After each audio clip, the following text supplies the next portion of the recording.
मकै खेतीको बारेमा कुरा गरौँ न। आज मैले तपाईँलाई यो चितवनको मकै खेतीको बारेमा यहाँ एउटा उदाहरणसहित देखाउँछु है। यहाँ देख्नुभएको यो मकै खेती यो अहिले भर्खरै अब धानचुती गर्नको लागि तयारी अवस्थामा भएको मकै हो। यो मकै हेर्दा अलिकति बाक्लो देख्नुहुन्छ तपाईँहरू होइन, बाक्लो देखिन्छ। तर हेर्नु त यसको चाहिँ घोगा लाउने तरिका अहिले नै तपाईँलाई मैले यहाँ एउटा दृष्टान्त देखाउँछु। हेर्नु है, जस्तै यो मकैको चाहिँ बोट हेर्नुहोस्, यहाँ कति राम्रो बोट छ।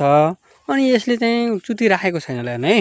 माथि चाहिँ धान फाल्न है, माथि चाहिँ फाल्न बाँकी छ, जुन यसले राखिसकेको छैन। तर तलपट्टि यसको चाहिँ घोगाको चाहिँ यसरी निकालेको छ।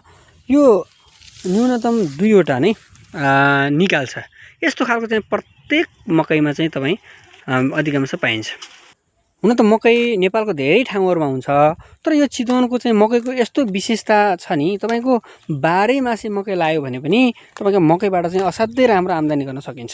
यो मकै लगाएको ठाउँ तपाईँलाई चाहिँ मैले एउटा उदाहरण दिन्छु। यो मकै लगाएको ठाउँ यसभन्दा अगाडि मकै नै फालेर मकै लगाएको ठाउँ हो। ल हेर्नुहोस् त, अहिले मकैकै हो, यस्तो बाक्लो छ, तर यति मोटो यस्तो राम्रो खालको घोगा छ। एउटाबाट चाहिँ माथि धान फालिसकेको छैन, तर यो 2टा घोगा चाहिँ निस्किसक्यो। यो बराबरको घोगा निस्किन्छ यो है।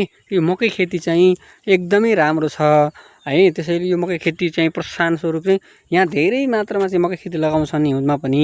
यो बेलामा त मकै खेती लगाउने सिजन पनि हो होइन। यो यति राम्रो चाहिँ मकै खेती हुन्छ होइन। यसलाई चाहिँ प्रवर्धन गर्ने हाम्रो चाहिँ खेती गरेर अब भएन भने पनि चित्त बुझाउनु पर्छ। तर मकै पानी हुने ठाउँमा चाहिँ 12 मासे चाहिँ चितवनमा मकै हुन्छ है। यो चाहिँ हामी प्रत्यक्ष देख्यौँ है। हजुरहरूलाई पनि यसो सेयर गरे कस्तो लाग्छ? ल, कृषि उपजलाई मन पराउनेहरूले चाहिँ लाइक कमेन्ट गर्नुहोस्, सेयर गर्नुहोस् है त।